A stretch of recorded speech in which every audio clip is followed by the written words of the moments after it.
Chapter 9. The Alchemist's Legacy. The cold, indifferent anonymity of Muggle London was Leo's only shield. For 2 days, he lived like a ghost, moving through the sprawling city, never staying in one place for more than a few hours. He slept in abandoned buildings and survived on stolen food.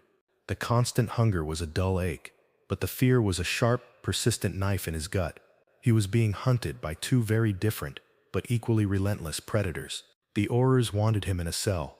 Corvus Lestrange wanted him in a grave. He knew he could not survive like this for long. He needed a plan, a way to get out of London, out of the country. But without a wand or money, his options were non-existent. He was trapped in a cage of his own making, the bars forged from the very success that had once promised him freedom. On the 3rd day, his luck ran out. He was scavenging for food in the bins behind a Muggle restaurant when he felt it. The sudden chilling drop in temperature that signaled the presence of a dark curse. He spun around to see 2 figures blocking the alley entrance. They were not Aurors. They were dressed in dark, impeccably tailored robes, and their faces were cold and emotionless. He recognized them from the warehouse. Corvus's men. "Leo Gable," the first one said, his voice a low sneer. "Corvus sends his regards. He was disappointed in your performance and the unscheduled fireworks display. He wants to know who you were planning on selling to," the second one added, drawing his wand. "And then he wants us to make sure you never speak to anyone ever again." Leo was cornered. He had no weapon, no magic. All he had were his wits. As the first wizard raised his wand, Leo did the only thing he could think of. He grabbed the lid of a metal garbage bin and hurled it like a discus. The wizard, surprised by the primitive attack, flinched. It was the opening Leo needed. He charged, not at the wizards, but at a precariously stacked pile of wooden crates next to them. He slammed his shoulder into the stack, sending it toppling down, creating a momentary barrier between him and his attackers. He scrambled over the fallen crates and sprinted out into the street, directly into the path of a double-decker bus. The bus screeched to a halt, its horn blaring. The 2 wizards, momentarily exposed on the public street, hesitated. It was the break Leo needed. He disappeared into the panicked crowd, his heart hammering against his ribs. He had survived, but only just. He knew they would find him again. In his office at the ministry, Gideon Rookwood stared at the wand he had confiscated. It sat on his desk, a slender piece of wood that represented the total collapse of his moral certainty. He had not entered it into evidence. He had told his team that the fugitive remained wandless, that the search was ongoing. It was the first time in his 20-year career that he had deliberately falsified a report. His duty was clear. He had to use the wand, perform the asterisk prior incantato asterisk spell, and see what magic it had last performed. It would undoubtedly link it to the illegal brewing operation. It would be the key piece of evidence needed to unravel the entire conspiracy. It would lead to the arrest of Leo Gable and the posthumous disgrace of Alistair Finch. It would destroy his sister's life and tarnish his family's name forever. He thought of Alistair's confession, of the desperate, misguided love that had driven him. He thought of his sister, her face shattered by grief, finding solace only in the belief that her husband had, in the end, provided for her. The lie was a kindness, the truth a cruelty. The law was supposed to be about justice, but what justice was there in destroying a grieving family for the sake of a crime whose mastermind was already dead? With a heavy heart, Gideon made his decision. He picked up the wand, and instead of casting a revealing charm, he placed it carefully into a small lead-lined box. He then walked to the Department of Magical Accidents and Catastrophes, to the office that handled the disposal of dangerous magical artifacts. He submitted the box for immediate high-energy incineration, classifying it as a dark magic artifact recovered from an unrelated case, too unstable for analysis. It was a lie, buried in bureaucracy, that would never be questioned. As he watched the paperwork get stamped, he felt a profound sense of loss. He had upheld his duty to his family, but he had betrayed his duty as an Auror.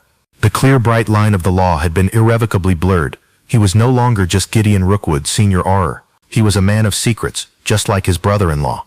He returned to St. Mungo's to find Eleonora sitting by Alistair's bedside. Alistair was fading, his breath shallow and far between. He was no longer conscious, lost in the final twilight between life and death. Gideon sat with his sister, and together, they kept a silent vigil. Alistair Finch died just as the sun was setting, the last rays of light painting the room in hues of orange and gold. It was a peaceful passing. The Crake's shadow, its host gone, dissipated into nothingness. The brilliant, troubled mind of the alchemist was finally at rest. As Eleonora wept, Gideon looked out the window, his heart a battlefield of conflicting emotions. He had protected his family, but he had let a criminal escape, and he knew, with a certainty that chilled him to the bone, that the consequences of that choice were still to come. Leo stumbled through the darkening streets of London, his near-death encounter having stripped him of his last reserves of strength. He knew he was living on borrowed time. Corvus's men would not be so easily deterred a second time. He needed to disappear, and he needed to do it now. He found himself near the Thames, the dark water a churning, indifferent witness to his desperation. He was about to crawl into a stack of empty pipes for the night, when a voice from the shadows made him freeze. "Leo Gable, you have been a difficult man to find." It was not one of Corvus's thugs. The man who stepped from the darkness was impeccably dressed in a fine, tailored suit of a Muggle cut, but he moved with the fluid grace of a wizard. He was holding a small, intricately carved wooden box. "Who are you?" Leo asked, his body tensing for a fight he knew he could not win. "I am a potential business partner," the man said, his voice smooth and cultured. "I represent an individual who was intrigued by the energetic display in Germany. My employer believes that anyone capable of producing such a potent reaction is someone worth knowing. He is a collector of unique talents. He is known as the Chemist." Leo stared at him, dumbfounded. He had been so focused on escaping Corvus and the Ministry that he had forgotten about the third player he had put into motion, the international buyer. "The product is gone," Leo said, his voice hollow. "The lab, the ingredients, everything. It's over. The material components are gone," the man corrected him gently. "But the formula is not. It is in here." He tapped his temple, "and in the mind of the alchemist who created it. My employer is prepared to offer you a new life, Mr. Gable. Protection from your former associates. A new identity.